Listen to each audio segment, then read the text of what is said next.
you've had an incredible week. Some say Will Compton's writing his own vision of the NFL. You're rewriting what the NFL stands for. And so I think it's only fair that you kind of let us into your world of what happened with the Atlanta Falcons this past week. Dude, it's been interesting, bro. Like, we've obviously talked and everything else, and I've briefed you on everything that happened, but JP and I, we drive down to Atlanta. We have to take the reimbursement money cash from the Falcons instead of getting a first class seat. Just because, you know, you make a little extra money on the top. JP and I, we're going down there. We're cutting a vlog up. We're gonna vlog the entire experience. So we go down, and dude, we have this workout. You walk in, and you know, I'm around some of the guys. There were like 3 other outside linebackers there that were doing a workout, and you know, we start getting set up to warm up, to go out, to do the warm up. I'm in the locker room. I'm rolling out a little bit. I'm low key. I'm trying to I feel my breathing get shorter. Like, I can tell I'm starting to get nervous now because I'm like, all right, like, here we go. Like, I'm about to be out there. I'm going to be by myself because I tried asking those dudes. I'm like, hey, what positions are you guys? And they're like, oh, linebacker. I'm like, inside or outside? Because I'm trying to talk like, you know, it'll be helpful if all of us are in the same drills together, because then, you know, the work capacity, you'll be able to catch your breath better. Your conditioning won't look as bad.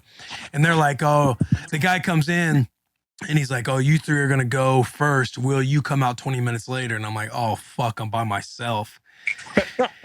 And I walk out into the bubble, and first person I see is Coach Matt Peace, who's the assistant linebackers coach. And it was just awesome to see him. We embraced each other with a huge hug. I'm trying to tell him, like, hey, I'm just letting you know, like, water break after every rep. I don't want to tell you how to do your job, but water break after every rep. I would love to get a little bit of a breather every time. We're not trying to, you know, I'm not above stopping this thing smack dab in the middle and just being like, boys, I think we've all seen enough. I know I feel good. I don't know about you guys.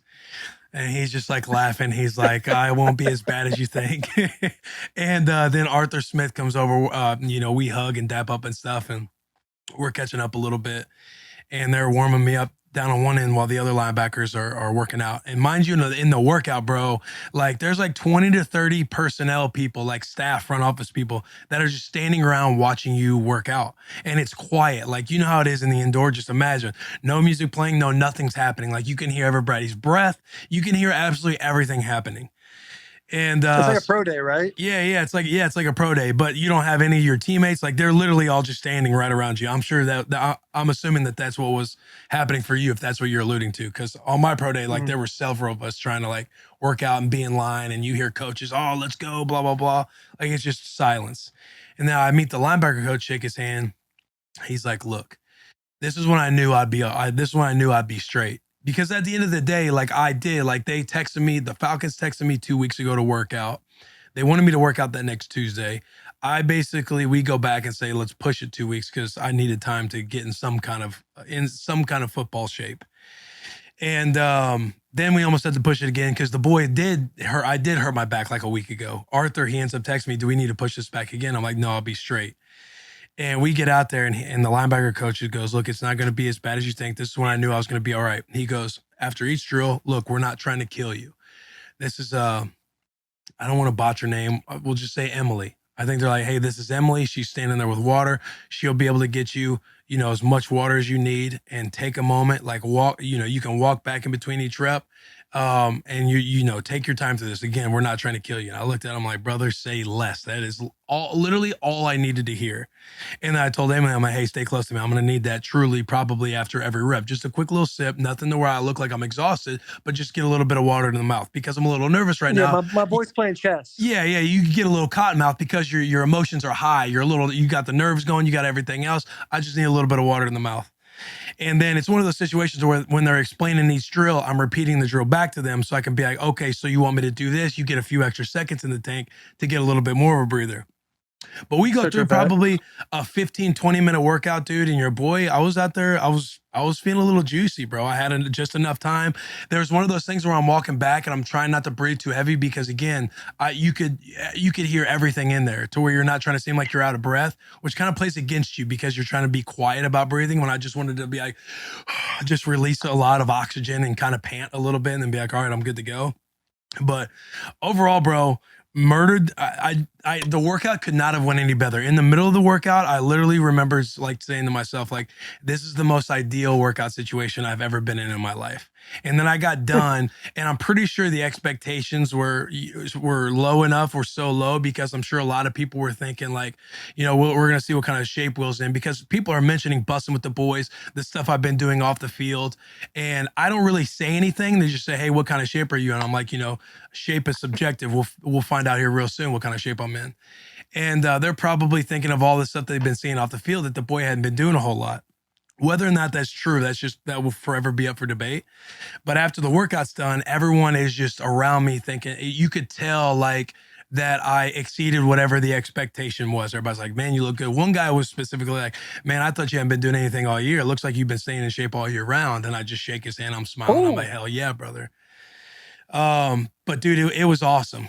Because again, I think people were like, some of the front office guys, I'm sure, were like, here's, Coach Smith or some of these guys who know Will, they could be bringing Will in because that's just one of their guys. And let's see what kind of shape he's actually in, or let's see how he's actually moving.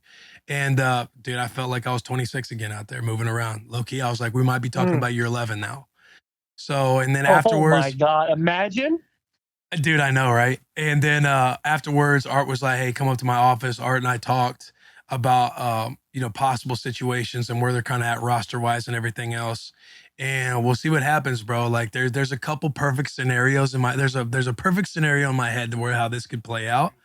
I hope it pans out that way. But overall, 4.5, the workout was incredible. Don't say nothing else about your the plan, because I want, like, maybe you record it, and then if the plan goes exactly like we said, like, hey, we called it. Yeah.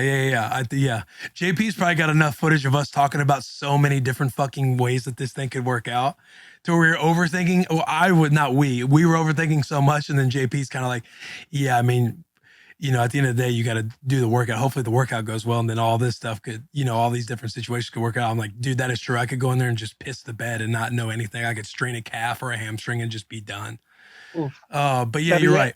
You're right. I should just record the perfect situation, so that way we have the receipt. So if it does work out that way, we're back on top. That'd be outstanding, dude. It's crazy to think, like, yeah, if you were to like pull a calf or a hammy right there, like, it's over. Yeah. It's like, all the cards are on the table. It's like Art, I'm sure Art would look at me like I let him down, because there's a part of me too that was like, the reason I was nervous too is like, you're not wanting to disappoint the guys who are like, hey, let's bring him in. Like, I think we can count on Will. Blah blah blah blah blah. And then I just go out there and strain something, and I don't look good at all. And I fall over. But fortunately that didn't happen, because when we did get done, I was kind of like, I was like riding cloud nine all the way the drive back home with JP, and just like fired up, because I felt like I showed up. I showed up for the boy Art. I showed up for the guys who were like, hey, bring Willie in. You know what I'm saying? Yeah, that's huge, dude. And Art is Art is the GOAT. Like, as far as like personality, the guy he is, like, I'm sure everybody in Atlanta, if they really knew like the real Art, becoming a head coach can change a lot of people. We saw with Mike Mularkey quite a bit. Yeah. But I'm saying, like, with Art, like, I just feel like, how do you not like the guy? How do you not like love him? Dude, he's in every way. Remember, I was telling you that the scout who was taking me around for my physical and kind of taking me through the morning to make sure I was on top of everything. That dude, I was asking him how he met Art, and he met Art at like a high school. Like, they had an event at their high school. They both went to that same high school. This is a young cat. Arthur's obviously older, but Art was there to do like a speech to everybody, give like a, what do they call, like he was a keynote speaker at the event. And this dude was wanting to get in the scouting, and he had just came from, he was like a GA, or he was something really low at the University of Pitt. And so he just tried talking to Art and like, picking his brain and everything else. And him and Art got to know each other. And from that moment, Art was like, would you be interested in trying to, get a job with the Atlanta Falcons? And he went through like 2 stages of interviews, and he was obviously, he's a scout there now, but it just goes to show like that's such an Arthur Smith moment of like not being too big for anybody at some high school reunion event where he's keynote speaking. Somebody wants to talk to him about scouting. And by the end of it, he's like, hey, I could have a job for you. Let's still go through the process, but you seem like a good enough dude, the right character guy, which Art always seeks out. But that's such an Arthur Smith story.